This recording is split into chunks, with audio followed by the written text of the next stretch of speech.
جو ٹارچر ہیں وہ مل رہے ہیں، ہماری اکانومی کا بیڑا غرق کیا جا رہا ہے، ہمیں تباہی کے دہانے پہ لایا جا رہا ہے تاکہ ہم گھٹنوں پہ گر جائیں اور ہم کہیں کہ ہم اسرائیل کو تسلیم کرتے ہیں۔ انٹرو بہت بڑا ہو گیا، لیکن میری مجبوری تھی، میں یہ بات نہ کرتا تو شاید میرے اپنے ضمیر پہ ایک بوجھ رہتا، اس لیے مجھے یہ بات کرنی پڑی۔ میں نے آج اپنے پروگرام میں جن کو دعوت دی ہے وہ انٹرنیشنل امور کے ماہر ہیں، مانے جاتے ہیں پاکستان میں بھی اور باہر میں۔ انہوں نے خدمات انجام دی ہیں بطور وزیر خارجہ، اور ان کے جو ایکسپرٹیز ہیں وہ جب وزیر خارجہ نہ بھی ہوں تب بھی دنیا جو ہے اسے تسلیم کرتی ہے اور مانتی ہے۔ میرے ساتھ خورشید محمود قصوری صاحب لائن پہ موجود ہیں، اور میں چاہتا ہوں کہ میں ان سے جو موجودہ حالات حاضرہ ہے، خصوصاً طور پہ غزہ کی جو صورتحال ہے فلسطین کی، اس پہ ان سے بات کروں۔ السلام علیکم سر۔ سر،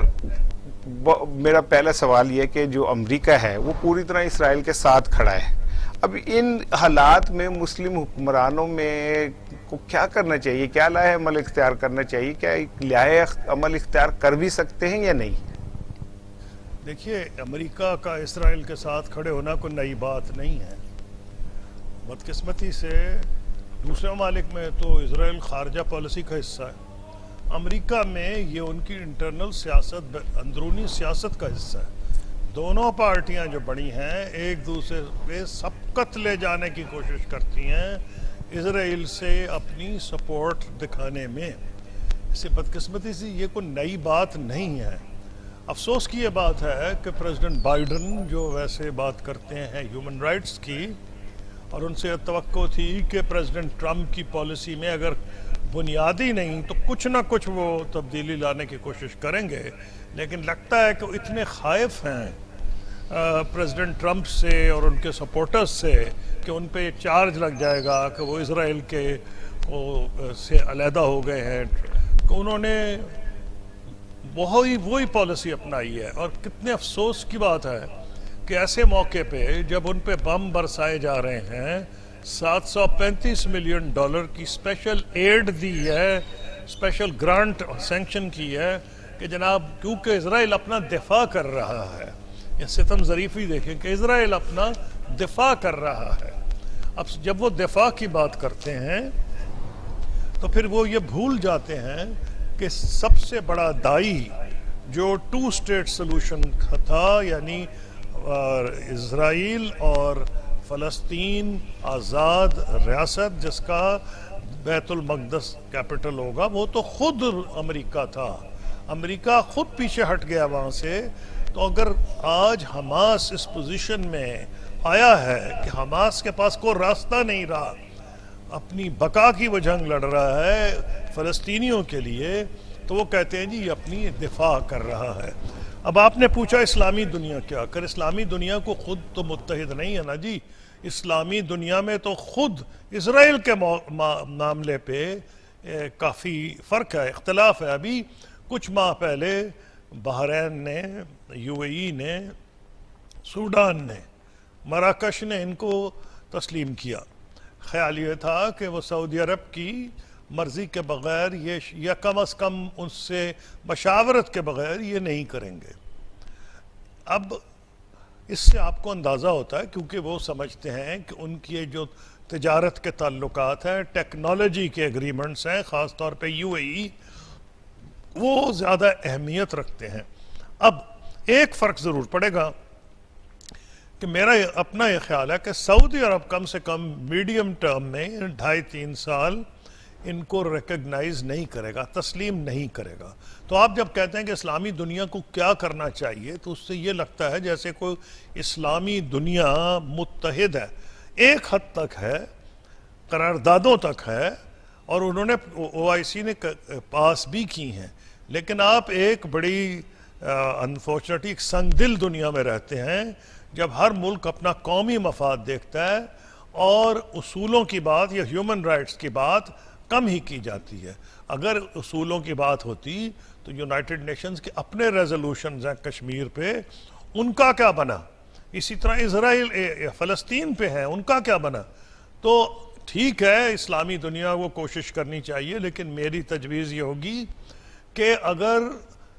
ایران اور سعودی عرب کہ اختلافات کم ہو جائیں یا دور ہو جائیں آہستہ آہستہ، جس کی آج کل کوششیں ہو رہی ہیں، تو اسلامی دنیا بہت زیادہ حد تک متحد ہو سکے گی. کیونکہ جو یہ ملک قریب ہوئے ہیں، زیادہ تر اس لیے قریب ہوئے ہیں اسرائیل سے،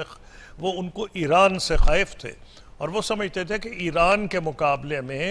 ان کو اسرائیل پروٹیکٹ کرے گا، ان کا دفاع کرے گا. اگر سعودی عرب اور ایران کی اپنی صلح ہو جاتی ہے تو پھر ان کو اسرائیل کی پروٹیکشن کی ضرورت نہیں.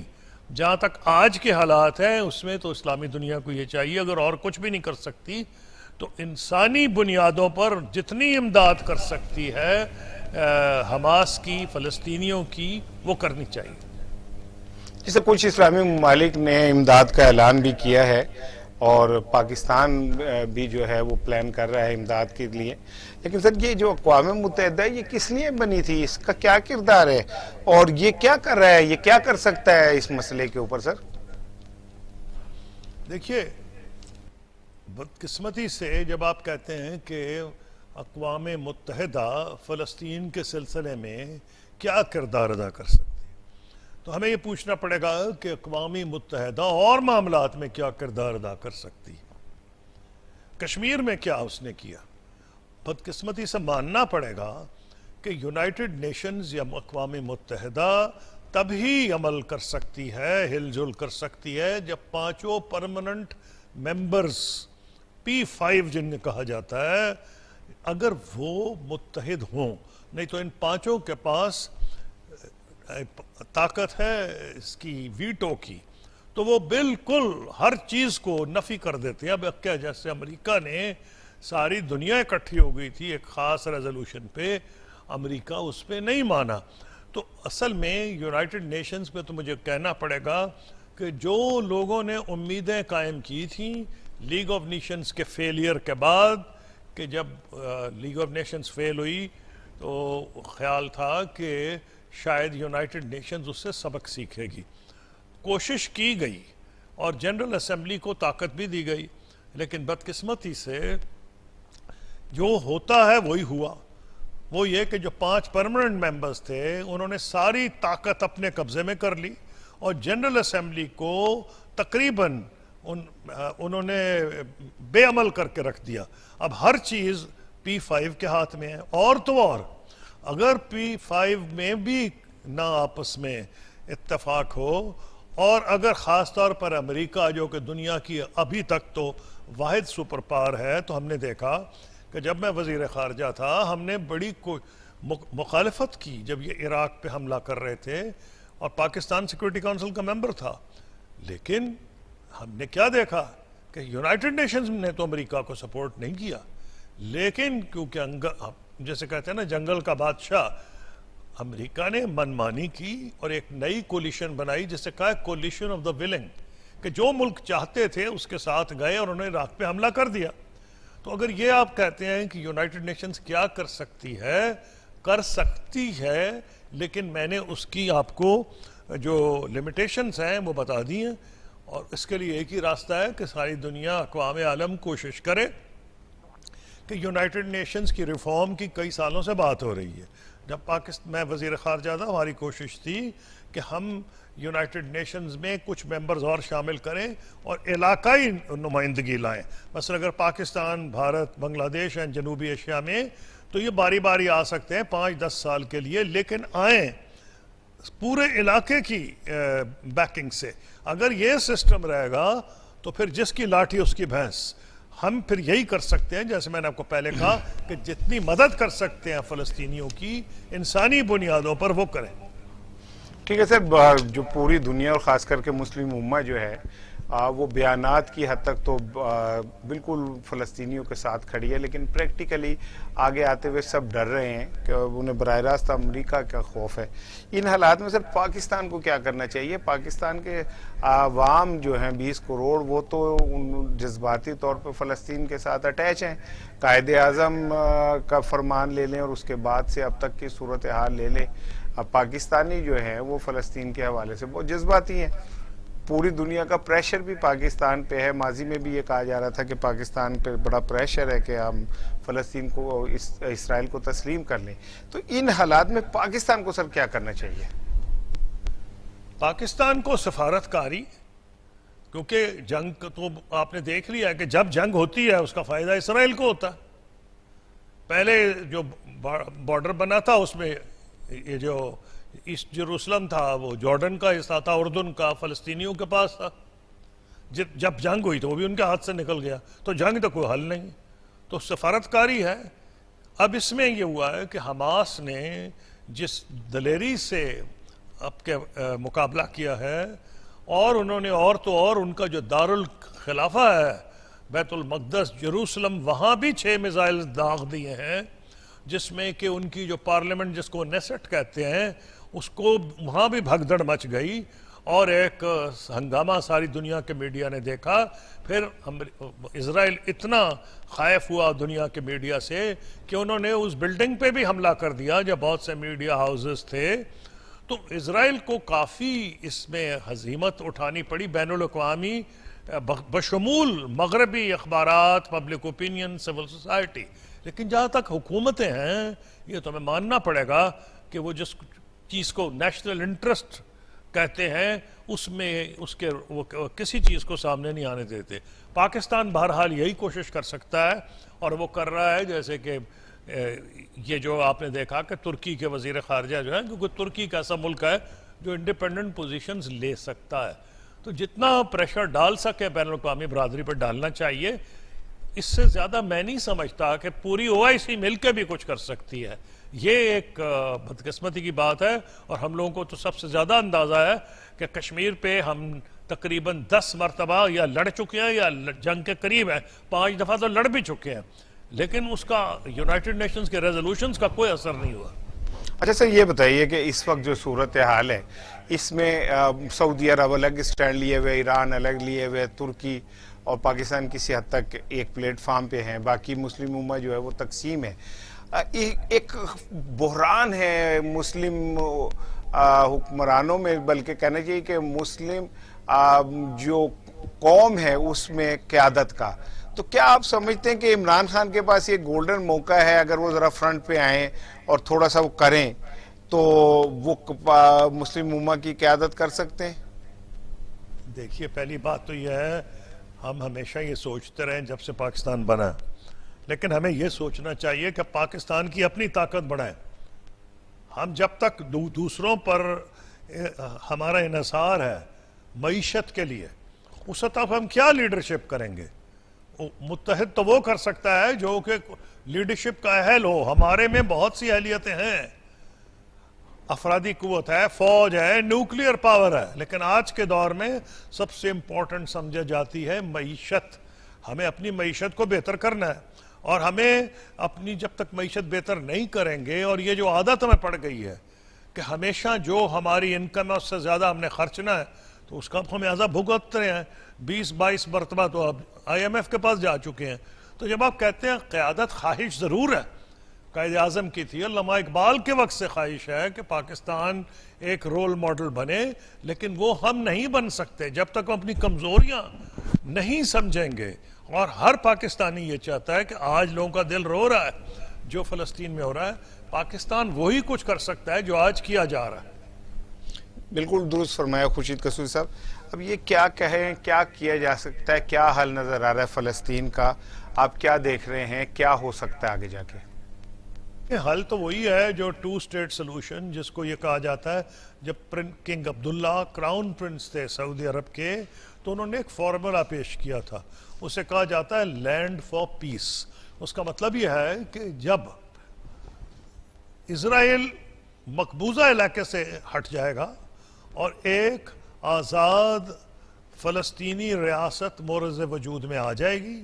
جس کا بیت المقدس دارالخلافہ ہوگا، تو اسلامی دنیا اسرائیل کو ریکگنائز، عرب لیگ عرب کریں گے ریکگنائز. اور پاکستان کا بھی یہی پلان تھا کہ جب عرب ریکگنائز کریں گے تو پاکستان بھی ریکگنائز کر لے گا. تو لینڈ فار پیس، اسرائیل وہاں سے نکلے، ایک آزاد فلسطینی ریاست ہو. اور یہ ایک ایسی چیز ہے جس کو امریکہ بھی سپورٹ کرتا رہا ہے، یورپ بھی سپورٹ کرتا رہا ہے، لیکن بدقسمتی سے اسرائیل آہستہ آہستہ ہر دفعہ کچھ نہ کچھ علاقہ اپنے غاصبانہ قبضے میں کر لیتا ہے. اب پھر کوشش اس کی تھی کہ کچھ لوگ جو بیچارے وہاں عرب تھے ان کو گھروں سے نکالا جائے، جس کی وجہ سے ایک وجہ جو بنی اس میں بیت المقدس میں جھگڑے کی عربوں اور یہودیوں کے درمیان، وہ یہ تھی. تو حل تو یہی ہے کہ ایک آزاد خود مختار فلسطینی ریاست ہو جس کا بیت المقدس اس کا دارالخلافہ ہو، اور اسی سلوشن کے لیے پاکستان اور OIC کو بھی کوشش کرنی. سر بہت شکریہ. آپ سے آخری ایک سوال کرنا ہے، میں نے بہت ٹائم لیا آپ کا، یہ ذرا اس سے ہٹ کے ہے لیکن بہرحال اس کے تانے بانے کہیں نہ کہیں جا کے اس صورتحال سے ملتے ہیں. یہ دیکھا جا رہا ہے کہ ایک کچھ عرصہ سرد مہری کے بعد پاکستان اور سعودی عرب پھر ایک دوسرے کے قریب آ رہے ہیں اور حالات جو ہیں بہتری کی طرف جا رہے ہیں. سر اس کے پیچھے کیا اصل گیم کیا ہے؟ اس کی وجہ یہ ہے کہ پاکستان اور سعودی عرب کے اتنے قریبی تعلقات ہیں اور اتنی کثیر الجہتی اس کی حیثیت ہے ان تعلقات کی، مذہبی، تمدنی، پھر پاکستانی جو کام کر رہے ہیں، یہ پھر پاکستان کی شروع سے جو ڈیفنس کو آپریشن ہے سعودی عرب کے ساتھ، تبوک میں ہمارا ایک بریگیڈ بھی کئی دہائیوں سے ہے. اگر اتنی زیادہ آپ کے تعلقات ہیں تو اس میں اگر دھکا بھی لگے، جیسے کہ یمن پہ ہمارے فیصلے کے بعد جو کہ ایک صحیح فیصلہ تھا ہمارا کہ ہم فوج نہیں بھیجیں گے، لیکن ہم نہایت بھونڈے طریقے سے کیا، آج کا وہ موضوع نہیں ہے. تو وہ جو ہے نا، جہاں تک اتنی جب آپ کے تعلقات ہوں تو چھوٹے موٹے جب مسائل آئیں، جیسے کوئی چھوٹے نہیں، کافی بڑا مسئلہ تھا یمن میں، لیکن آپ نے دیکھا کہ پاکستان اور سعودی عرب اس کو اوور کم کر گئے. اور جب آپ کہتے ہیں کیا حالات ہیں، اس میں اور بھی فیکٹرز ہیں. امریکہ وڈرا کر رہا ہے علاقے سے، پریزیڈنٹ بائیڈن کی جو اپنی سوچ ہے سعودی عرب خاص طور کراؤن پرنس کی طرف سے کو مثبت نہیں ہے، اور ان کو آہستہ آہستہ اندازہ ہوگا کہ ان کا بھی دفاع اس خطے میں ہی ہوگا، اور ان کو یہ اندازہ ہے کہ ان کا قریب ترین دوست مسلمان دنیا میں پاکستان ہے جس پہ وہ اعتماد کر سکتے ہیں. بہت شکریہ خورشید محمود قصوری صاحب ہم سے بات کرنے کا. ناظرین ایک چھوٹا سا بریک لیتے ہیں، بریک کے بعد ہم آئیں گے تو منصور جعفر صاحب سے بات کریں گے. منصور جعفر العربیہ اخبار کے ایڈیٹر ہیں اور ایک عرصے سے وہاں پہ خلیج میں اپنی خدمات انجام دے رہے ہیں صحافت میں، اور وہ ایکسپرٹ ہیں خلیج کی سیاست کے، اسرائیل اور فلسطین کے حوالے سے. ان کی ایکسپرٹ اوپینین جو ہے وہ بڑی اس حوالے سے ریلیونٹ ہے کہ وہ اپنی آنکھوں سے وہ سب کچھ وہاں پہ بیٹھ کے دیکھ رہے ہیں. منصور جعفر صاحب سے بات کریں گے. ایک چھوٹا سا شارٹ کمرشل بریک کے بعد دوبارہ آپ کی خدمت پہ آتے ہیں.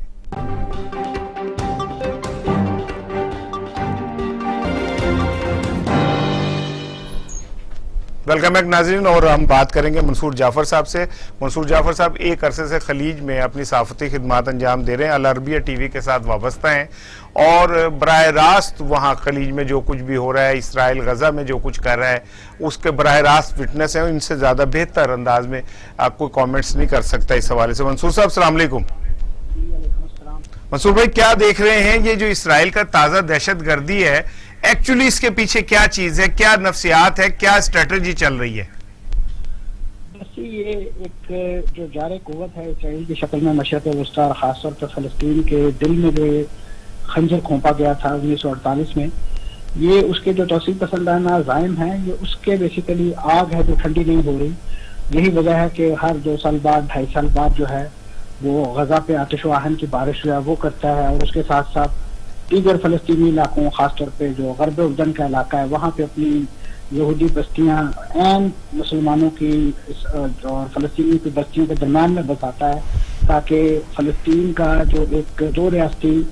آپ کہہ لیجیے خواب ایک ان کو ایک آزاد ریاست کا دکھایا گیا تھا وہ کسی طرح شرمندہ تعبیر نہ ہو سکے. اور اس کا یہ جو توسیع پسندانہ عزائم ہیں یہ اب مشرقی بیت المقدس تک جو ہے وہ بڑھ چکے ہیں، کہ جسے انٹرنیشنل سٹی قرار دیا گیا ہے، اور جس کو اقوام متحدہ جو ہے وہ بھی انٹرنیشنل سٹی مانتا ہے، اور اوسلو معاہدے کے تحت اس علاقے کو جو آزاد خود مختار فلسطینی ریاست ہے اس کا دارالحکومت قرار دیا جا چکا ہے. لیکن اسرائیل جو ہے وہ کسی عالمی معاہدے کسی عالمی منشور دستور جو ہے اس کا خود کو پابند خیال نہیں کرتا. یہی وجہ ہے کہ آج جو ہے وہ تقریباً 10واں روز ہے اور اس نے اپنی جو جارحیت ہے غزہ کے نہتے عوام پر وہ جاری رکھی ہوئی ہے, اور اس وقت تک جو ہے اس میں سینکڑوں جو ہے جانیں وہ ضائع ہو چکی ہیں اور ہزاروں لوگ جو ہیں زخمی ہیں. اچھا ٹھیک ہے, منصور صاحب یہ بتائیے گا کہ یہ تو ظاہر ہے پوری دنیا دیکھ رہی ہے, پل پل کی ہمیں خبر بھی مل رہی ہے, یہ بتائیے گا کہ جو عرب ممالک ہیں ان کا کیا رد عمل, یہ کیا سوچ رہے ہیں؟ آپ وہاں پہ بیٹھے ہوئے ہیں, آپ زیادہ بہتر, ہم تک تو جو خبریں آتی ہیں وہ فلٹر ہو کے اور اس طرح آتی ہیں, لیکن آپ بتائیے کہ یہ جو عرب ممالک ہیں یہ کیا سوچ رہے ہیں اس حوالے سے؟ دیکھیں جی, عرب ممالک نے خاص طور پہ اس وقت جو اسرائیل کے ساتھ دوستی اور سفارتکاری کا جو نیا دور ڈالا ہے, اب اس کے بندھنوں میں وہ اس قدر بندھے ہوئے ہیں کہ وہ اس جارحیت کے خلاف جو ہے وہ جو ٹوک موقف جو ہے وہ اختیار کرنے سے قاصر دکھائی دیتے ہیں. اور یہی وجہ ہے کہ ایک بڑی بے چینی اور بہت ہی جسے کہنا چاہیے انریسٹ جو ہے وہ عوام کے اندر پایا جاتا ہے. اگرچہ وہاں پہ اسٹریٹ ابھی تک اس انداز سے وہ ریفلیکٹ نہیں کر پائیں, لیکن اگر آپ عرب دنیا کا سوشل میڈیا اسکین کریں تو وہاں پہ جس انداز سے اس ان ایکٹیویٹی اور خاص طور پہ خاموشی پر ایک مذمت اور ایک غم و غصہ پایا جاتا ہے, تو وہ ان ممالک کے لیے یقیناً پریشانی کا باعث بھی بن رہا ہے. اور وہ دبے الفاظ میں یعنی خبروں کی وہ زینت نہیں بن رہی, لیکن وہ اسرائیل کو ایک لحاظ سے اس بات پر آمادہ بھی کرنے کی کوشش کر رہے ہیں کہ کسی طریقے سے جو ہے وہ اپنی اس جارحیت کو روکے. اور اس مقصد کے لیے وہ اسرائیل کے ساتھ براہ راست مذاکرات کے بجائے مصر کو ایک مذاکرات کار کے طور پہ جو ہے وہ استعمال کر رہے ہیں, سعودی عرب بھی اور UAE بھی, اور اس کی وساطت سے جو ہے وہ اسرائیل اور حتیٰ کہ جو وہاں پہ اس ظلم کا شکار فلسطینی ہیں غزہ کے اندر, ان سے بھی ان کے انڈائریکٹ رابطے موجود ہیں. لیکن اس وقت تک اسرائیل کو اپنے ان نئے جو سفارتی دوست ہیں یا جو ان کے خطے میں نئے اتحادی ہیں ان کی بات بھی جو ہے وہ نہیں سن رہا. تو اس سے آپ اندازہ لگا سکتے ہیں کہ اس وقت جو اسرائیل کی جنگی مشین اور خاص طور پہ اس کے جو کرپٹ اور بدعنوان جو وزیر اعظم ہیں نیتن یاہو, وہ کس حد تک جو ہے وہ جنگی جنون میں مبتلا ہے کہ وہ کسی بھی اپنے اتحادی اور کسی بھی عالمی ادارہ جو ہے اس کی بات پہ کان دھرنے کے لیے تیار نہیں ہے. ٹھیک. اور جی اچھا منصور صاحب یہ بتائیے گا کہ مصر کو اب انہوں نے رکھا ہے اور مصر دونوں کے درمیان جو ہے وہ بات چیت کر رہے. محمد مرسی صاحب کی شہادت کے بعد مصر نے تو اسرائیل کے حوالے سے بالکل ایک کلیئر سٹانس لے لیا تھا فلسطینیوں کے حوالے سے, تو اس نے کیا سفارت کاری کرنی ہے سر؟ دیکھیے مصر جو ہے وہ کیونکہ عرب لیگ کا اس وقت سیکرٹری جنرل بھی انہیں کا ہے اور اس وقت جو چیئرمین شپ بھی انہیں کے پاس ہے, تو ان کے پاس کم از کم ایک نمائندہ فورم کی ریپرزنٹیشن موجود ہے. اس میں کوئی شک نہیں کہ مصر جو ہے وہ اپنے سیاسی موقف کے حوالے سے بڑا کلیئر ہے, اور انہوں نے بنیادی طور پہ اس پورے جسے کہنا چاہیے ایک جو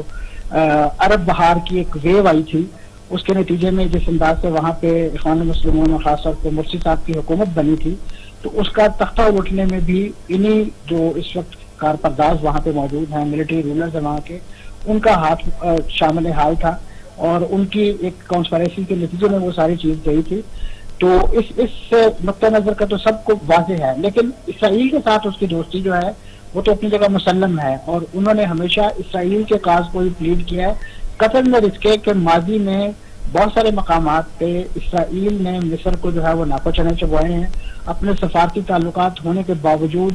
سرحد کی جو خراب ورزیاں ہیں یا ان کے سینا کے علاقے میں در اندازیاں ہیں, یہ مصر کا اسرائیل کا روزمرہ کا معمول ہے. لیکن کیونکہ یہ ایک کمزور اتحادی ہے اور ایک کمزور سفارتی تعلق رکھتا ہے, اسی طریقے سے اردن بھی خطے کا ایک اہم ملک ہے جس کے مصر کے اسرائیل کے ساتھ تعلقات ہیں, لیکن یہی اردن کے بادشاہ جب بطور متولی مسجد اقصی جو دورہ کرنے جاتے ہیں تو ان کے وفد سے یہ پوچھا جاتا ہے کہ آپ کے ساتھ 4 سے زیادہ افراد جو ہے وہ نہیں آ سکتے کیونکہ وہاں سیکورٹی کا مسئلہ پیدا ہو سکتا ہے. اب آپ سوچئے کہ وہ ملک جس نے انہیں تسلیم کر رکھا ہے ان کے سفارتی تعلقات ہیں اور ان کا سٹیک ہے اس مسجد اقصی کے اندر جس سے وہ متولی ہیں, اس کا ایڈمنسٹریٹو کنٹرول کسٹوڈین ہے اس کے, ان کو وہاں دورے کی اجازت جو ہے وہ اسرائیل نہیں دیتا. تو یہ جو لوگ نئے نئے سفارتکاری کے دوستی کے دعوے کر رہے ہیں اسرائیل کے ساتھ, ان کی آنکھیں کھولنے کے لیے یہ واقعات کافی ہیں. ٹھیک ہے, اسرائیل جو ہے وہ کسی کا دوست نہیں. منصور صاحب یہ بتائیے گا کہ عوامی بے چینی کس سطح پہ ہے خلیج کے ممالک میں؟ میں نے عرض کیا کہ جی کیونکہ وہ ایک کنٹرولڈ سوسائٹیز ہیں اور خاص طور پہ کلوز سوسائٹیز ہیں، اس میں اس انداز سے ہمیں جو پبلک سینٹیمنٹس ہیں وہ دکھائی نہیں دیتے. لیکن آپ کو یاد ہوگا کہ جیسے ہی یہ کرائسس شروع ہوا تھا اس وقت اور اس سے پہلے جب اسرائیل کے ساتھ سفارتکاری کے تعلقات یا رول ڈالے گئے تھے تو وہاں پہ ظاہر ایک انٹرنیشنل ڈائسپورا رہتا ہے، کاسموپولک سٹی ہے، وہاں پہ فلسطینی بھی رہتے ہیں، پاکستانی بھی ہیں، انڈینز بھی ہیں. تو کچھ لوگوں نے اس پر ایک اپنے جیسے دفتروں میں اس پہ بحث مباحثہ اور اس طرح کی چیزیں شروع ہوئی تھی. تو اس وقت باقاعدہ یو اے کی حکومت کی طرف سے ایک اعلامیہ آیا تھا کہ اس یہاں پہ جو کام کرنے والے ورکرز ہیں یا جو ڈائسپورا کے لوگ ہیں وہ اپنے کام سے کام رکھیں، وہ حکومت کی ان پالیسیوں پہ کسی قسم کی تنقید یا اس پر جو ہے وہ بحث مباحثے سے گریز کریں. اور تمام کارپوریٹ سیکٹر نے اس اعلامیے کو بہت جسے کہنا چاہیے ان لیٹر اینڈ اسپرٹ امپلیمنٹ کروانے کے لیے اپنے اپنے اداروں اپنے اپنے دفاتر میں جو ہے اس کو سرکولیٹ کروایا. تو یہ بنیادی طور پہ وہاں پہ ایک اظہار آزادی کا آپ کہہ سکتے ایک لیول ہے. لیکن جو سوشل میڈیا ہے وہ کیونکہ اوپن ہے اور اس پر بہت سارے لوگ جو ہیں مختلف پلیٹ فارمز پہ مختلف فورمز پہ اس پہ بہت زیادہ کھل کر اظہار رائے کر رہے ہیں. لیکن ابھی تک جو ہے شاید اس جو سینٹیمنٹ ہے اس کا اندازہ حکومتوں کو نہیں ہوا کہ یہ سینٹیمنٹ جو آج سوشل میڈیا پہ ہے یہ اگر اسپل اوور کر گیا اسٹریٹ میں تو ان کے لیے کتنا بڑا چیلنج بن سکتا ہے. اور پھر یہ سارا جتنا بھی میلہ سجایا گیا ہے سفارتکاری کا، دوستی کا اور بڑے ایک پیس پروسیس کا، یہ کسی دن بساط جو ہے وہ الٹ بھی سکتی ہے. مصر نے کافی رقم کا اعلان کیا ہے غزہ کی دوبارہ تعمیر نو کے لیے. کیا خلیجی ممالک اس طرح سوچ رہے ہیں کہ وہاں پہ کوئی امداد کی جائے اور اس کو دوبارہ سے تعمیر کرنے میں مدد دی جائے؟ دیکھیں جی امداد تو ہمیشہ سے فلسطینیوں کے لیے جاتی رہی ہے، لیکن اس کے جو چینل استعمال ہوتے رہے ہیں وہ میں سمجھتا ہوں ایسے ہیں کہ جو کسی کے آگے اکاؤنٹیبل نہیں ہے، جواب دہ نہیں ہے. میری مراد محمود عباس صاحب ہیں. عرب دنیا نے جب بھی ڈونیشن کیا ہے، یورپی یونین نے جب بھی ڈونیشن کیا ہے تو وہ ان کے ذریعے سے کیا ہے کیونکہ انہیں وہ فلسطین کے لیجیٹمیٹ نمائندہ سمجھتے ہیں. وہ چیز کبھی حماس کے تھرو یا ان کے جو چینلز ہیں ان کے تھرو کبھی تک نہیں، کیونکہ اس وقت بھی فلسطین کے اندر آپ نارمل بینکنگ چینلز کے ذریعے کوئی ٹرانزیکشن نہیں کر سکتے ہیں. اس میں اپنا ہی ان کا طریقہ کار ہے جس کے ذریعے وہ چیزیں ان تک پہنچاتے ہیں. اسی وجہ سے وہاں پہ بہت زیادہ مالی کرپشن اور ایک عدم اکاؤنٹیبلٹی ہونے کی وجہ سے وہ جو بڑی ڈونیشنز ہیں وہ لوگوں پر صرف ہونے کے بجائے جو حکمران ایلیٹ ہے فلسطین کے اندر، جو ایک فتح کا ٹولہ ہے وہاں پہ حکمران ٹولہ، ان کے فورن بینک اکاؤنٹس میں اور ان کے جو جائیدادوں میں اضافے میں استعمال ہوئی ہیں. لیکن فلسطینیوں کے دلدر جو ہے اس سے دور نہیں ہو سکے. اس میں سعودی عرب بھی بہت بڑھ چڑھ کے امداد دیتا ہے. اس میں قطر خاص طور پہ غزہ کی ریہیبلیٹیشن کے لیے ماضی میں بھی بہت ایکٹیو رہا ہے اور خاص طور پہ وہاں پہ جو ان کی حکمران جماعت ہے حماس، اس کے زیر انتظام جتنے بھی سول سرونٹ ہیں، چاہے ان کی پولیس ہے، ان کے پیراملٹری ہے، ان تمام کی تنخواہیں تک جو ہے وہ قطر نے اپنے ڈونیشنز کے ذریعے اور اپنے امداد کے ذریعے آج تک ادا کی ہیں. کیونکہ فتح نے اپنی قانونی اور آئینی ذمہ داری پوری کرتے ہوئے کبھی بھی غزہ کے جو حکمران یا جو غزہ کو کنٹرول کرنے والی جماعت ہے اس تک وہ فنڈز نہیں پہنچنے دیے. اور اس کی وجہ یہی بتایا جاتا تھا کہ کیونکہ غزہ کا انٹرنیشنل محاصرہ ہے اور اسی محاصرے کے پابندیوں کی وجہ سے، جکڑ بندیوں کی وجہ سے یہ امداد ان تک نہیں جا رہی. ٹھیک ہے. اچھا یہ بتائیے کہ یہ جو اب تازہ ترین جو کچھ بھی ہوا اس میں حماس کا رول سامنے آیا، جیسے تیسے بھی اس نے جتنا کر سکتا تھا اس نے کیا، لیکن یہ جو فتح ہے یہ اس کی جانب سے کچھ ایسا دیکھنے میں نہیں آیا. تو یہ کیا وجہ ہے؟ جو اتھارٹی ہے فلسطین کی اس کی جانب سے تو کوئی ریزنٹمنٹ سامنے نہیں آئی. جی اس اتھارٹی کے مینڈیٹ کا اندازہ آپ اس بات سے لگا سکتے ہیں کہ جب جو بائیڈن صاحب نے محمود عباس صاحب جو اس وقت فتح کے سربراہ اور فلسطین کے صدر ہیں انہیں فون کیا کہ جی آپ کے علاقے میں کیا ہو رہا ہے اور ہم بڑی آپ سے سولیڈارٹی کا اظہار کرتے ہیں، کم از کم آپ ان لوگوں کو روکیں جو اسرائیل پر راکٹ برسا رہے ہیں. تو انہوں نے تو خاص طور پہ اپنی بے بسی کا اظہار ان الفاظ میں کیا تھا کہ حضور مائی باپ وہ ہمارے کہنے میں نہیں ہے، ہم ان سے وہ ہماری بات نہیں سنتے، آپ براہ راست ان سے بات کریں، انہیں منع کریں. تو وہاں پہ انہیں یہ جواب دیا گیا کہ ہم تو انہیں دہشت گرد تنظیم قرار دے چکے ہیں، ان سے ہم کیسے بات کر سکتے ہیں. تو انہیں پھر دبے الفاظ میں جو واقفان حال ہیں وہ یہ بتایا گیا کہ آپ تو طالبان کو بھی دہشت گرد کہتے تھے، آپ نے ان کے ساتھ مذاکرات کیے ہیں، آپ تو حوثیوں کو بھی دہشت گرد کہتے تھے، آپ نے ان کے ساتھ مذاکرات کیے ہیں، آپ تو یاسر عرفات کو بھی ایک دور میں دہشت گرد کہتے تھے اور اسے ویزا دینے سے انکاری تھے، آپ نے اس کے ساتھ پیس پروسیس سائن کیا. تو تو اگر آپ نے ہماری جان چھڑوانی ہے تو براہ راست ان کے ساتھ بات کریں. تو انہیں آگے سے جواب یہ دیا جاتا ہے کہ کل کو تو پھر یہ لیجیٹیمیٹ نمائندے ہو جائیں گے, آپ یہاں کیا بیچیں گے. تو یہ صورتحال ہے وہاں پہ اس وقت. اچھا ٹھیک ہے, آپ نے بڑی دلچسپ بات کی, اور یہ عام پاکستانی کے لیے بڑی دلچسپ بات ہے کہ محمود عباس صاحب نے امریکہ کے سامنے ہاتھ کھڑے کر دیا کہ جی ہم جو حماس ہے اسے نہیں روک سکتے, اور ہمارا اس پہ کوئی کنٹرول نہیں ہے, اور حماس اپنے طور پہ. لیکن یہ کہا جا رہا ہے کہ حماس کو ایران پوری طرح سپورٹ کر رہا ہے, اور ایران کی جانب سے حماس کو مکمل طور پہ حمایت حاصل ہے. تو کیا اکیلا ایران جو ہے وہ حماس کو لے کے چل سکتا ہے اور اسرائیل کے خلاف کھڑا کر سکتا ہے, یا اس کے لیے مسلم امہ کو تھوڑا سا آگے بڑھنا پڑے گا, تھوڑا سا اپنا یہ جو خوف ہے اس سے باہر نکلنا پڑے گا؟ دیکھیں جہاں تک حماس کے امداد کا تعلق ہے تو پوری اسلامی دنیا جو ہے ان کی اخلاقی, سفارتی اور مالی امداد جو ہے وہ ہمیشہ ان سے پشت پہ رہی ہے. اور خاص طور پہ اگر اس وقت ایران اس ساری کمپین کو اسپیئر ہیڈ کر رہا ہے تو امریکہ خود اس کھلی جنگ کے دنوں میں جو ہے وہ $735 ملین کی جو ہے وہ اسلحے کی سیل جو ہے وہ اسرائیل کے لیے اپروو کر سکتا ہے.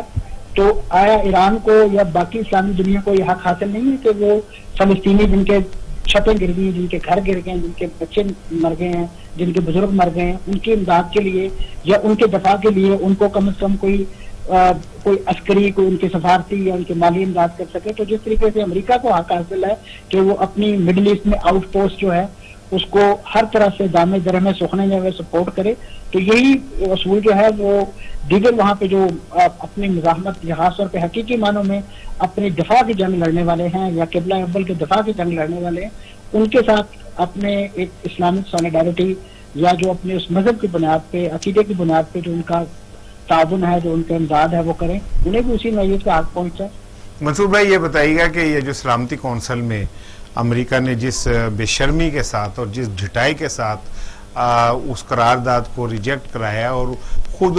میرا خیال ہے شاید ہسٹری میں ایسا کم ہی ہوا ہے کہ امریکہ نے ایک قرارداد پیش کی اور اس کے حق میں ایک ووٹ بھی نہیں آیا, تو اس کے باوجود جب پوری دنیا ایک سائیڈ پہ کھڑی ہے, امریکہ کیا وجہ ہے سر کہ پوری دنیا کو ریجیکٹ کر کے کمیلا جو ہے وہ کہتی ہے کہ ہم اسرائیل کے ساتھ کھڑے ہیں, اور پھر اس موقع پہ جب اسرائیل کے ہاتھ پوری طرح خون میں رنگے ہوئے ہیں نہتے فلسطینیوں کے, امریکہ انہیں مزید اسلحہ فراہم کرتا ہے, تو کیا امریکی حکومت کے اوپر یہودیوں کا اس سطح پہ تسلط ہے کہ وہ چاہ کے بھی دنیا کے ساتھ نہیں کھڑے ہو پاتے؟ دیکھیں جی, یہ ایک بڑا کمپلیکس کا ایشو ہے. اس میں امریکی جو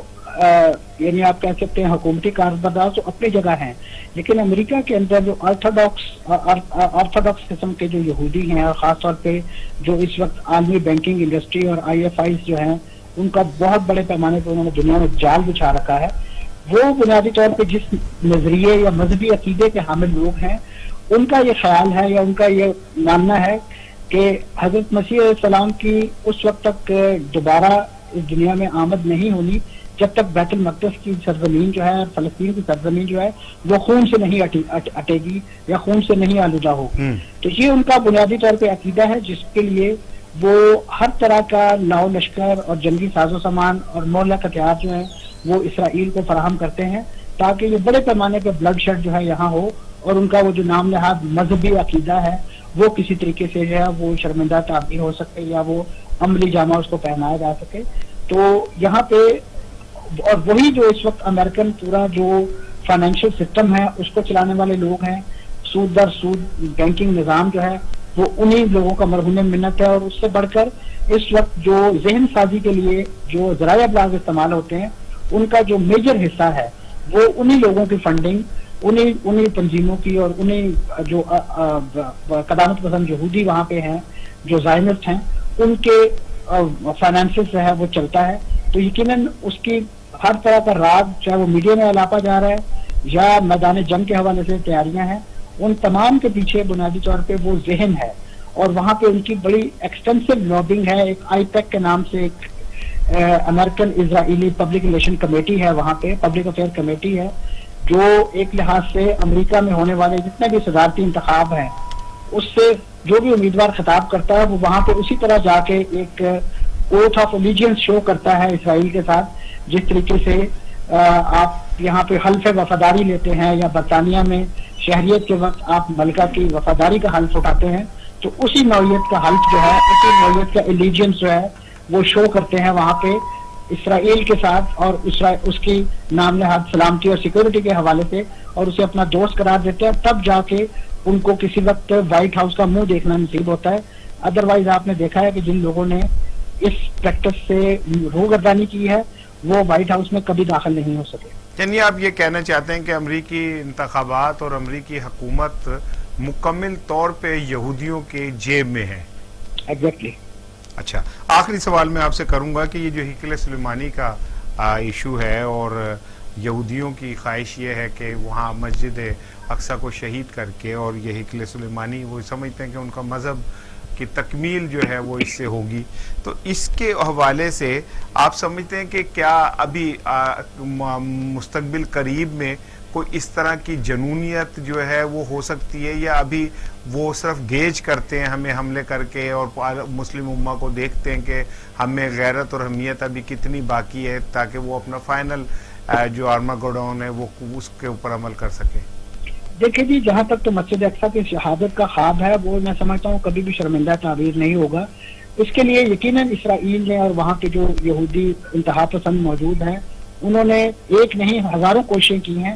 اب بھی by the time we speak Israel نے اور ان کے جو مذہبی انتہا پسند جنونی ہیں مسجد اقصیٰ کے نیچے جو ہے وہ خندقیں اور اس نوعیت کا ایکسکیویشن کا کام کیا جا رہا ہے، اور اس کا مقصد یہی ہے کہ اس کی بنیادیں جو ہیں وہ کھوکھلی کر دی جائیں، اور وہاں پہ ارد گرد میں اب جو جیسے یہ شیخ جراح کا کالونی ہے، اسی طریقے سے اور جو اولڈ سٹی کے حصے ہیں وہاں سے فلسطینیوں کو بے دخل کر کے ان علاقوں میں، کیونکہ بڑی پرانی عمارتیں ہیں